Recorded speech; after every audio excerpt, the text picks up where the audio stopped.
Hello armies, এতক্ষণে নিশ্চয়ই তোমরা সবাই জানা গেছো যে আমাদের শেষরা না মানে থুক্কু মাননীয় হারামজাদা হাইবি কোম্পানি নিশ্চিত করছে যে আমাদের জাতির জামাই তেইয়ং রিলেশনশিপে আছে।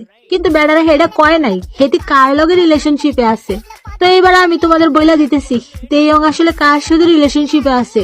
আসলে হইছে কি আর্মিস, যা লজ্জার ব্যাপার সেপার তাও কইতেই হইব, হেটি না আসলে আমার লগেই রিলেশনশিপে আছে।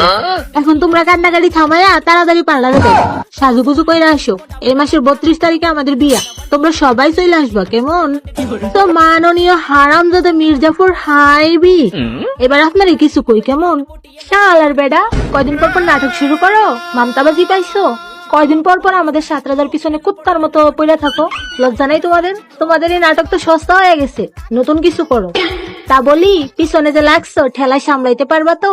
তোমরা যে ভুলবশত বুল ফ্যান্ডমের পিছনে লাগছো, এটা কি তোমরা বুঝতে পারতাছো না? আর্মিদের কলিজায় হাত দিতেছো তোমরা, এইবার তোমাদের কলিজা দেখানোর পালা। কিছুদিন পর পর তোমার নানার ঘরের নাতিরা আকাম করে, আর হে আকাম ডাকতে যাইয়া আমাদের 7 রাজার নামে অপবাদ দাও, তাই না মির্জাফরের দল? তবে কি জানো তো, এবার আর তোমাদেরকে ছাড় দেওয়া যাইব না। আমাদের 7 রাজার জন্য যেমন আর্মিরা মরতেও পারে তেমন মারতেও পারে, মনে রাখো। শালার বেডা, আমার তো ইচ্ছা করতেছে এক্ষুনি তার ডট যায় উষ্টা মেরে সোজা উপরে পাঠাই দিবে। তো মাননীয় হারামজাদা মির্জাফর হেইবি, আপনাদের জন্য না সামনে ভয়ঙ্কর কিছু অপেক্ষা করতেছে, জাস্ট ওয়েট এন্ড সি। হাইবি, এবার সবাই চলে আসছে তোমাদেরকে গুগল ফাঁদ দেখানোর। যাদের নাম বেসা পরিচিতি পাইছো, এখন তাদেরকেই বাস দেওয়ার চেষ্টা করতেছো।